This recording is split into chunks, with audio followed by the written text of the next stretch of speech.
This is Norman Kissinger from Redeeming the Time Brothers Ministries, and I'm coming to you from the beautiful state of Missouri on an extremely hot day. In fact, I think it's going to reach almost 100 today here in our state. And I'd just like to continue with our subject of George Muller of Bristol from Arthur Pearson, the book that I'd been reading.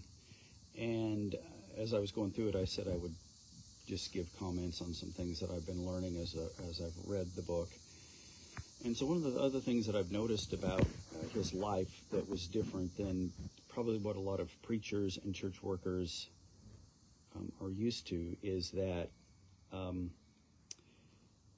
in some of his contemporaries who are really famous like him, and he was pretty famous in his day in the Christian realm, would be like Spurgeon and Moody, and both of those men had huge public ministries in the sense that they were traveling and preaching, and Moody went all over the United States and all over England and preached the gospel and won many hundreds of people to the Lord. And Spurgeon ministered for decades in his church and won many hundreds of people to the Lord.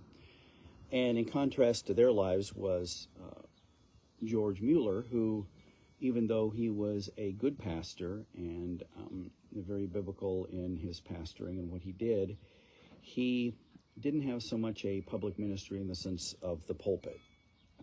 The work that he did was what today would be considered charity work, and that work was to, of course, take care of the many orphans that were in England during the Victorian age there.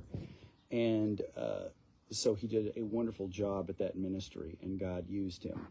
And as I thought about that, it made me think that we very often in church work put too much emphasis on the public ministry, or people that do public speaking, or the ministries that are out there where everybody can kind of see what's going on.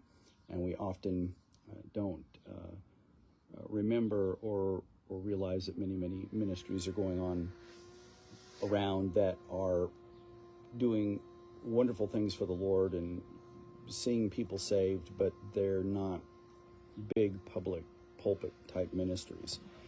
And so it's easy to, in even a little way like this, put God in a box. So we got to be careful about doing that. So God can use any of us, and he can use us whether we're called to preach in the traditional sense of the word. Whatever our gifts and our talents are, God can use those for his glory if we completely give everything to him and allow him to use us at the fullest capacity, and we're not trying to hold back anything from him. We're willing to surrender all, as the old song says, I surrender all. Then God can use us for the things that he wants to accomplish in this life. I sure appreciate you. I hope that you have a great weekend, and God bless you all. And be sure to go and see my brother's podcast and online on Facebook. And God bless you all. You take care.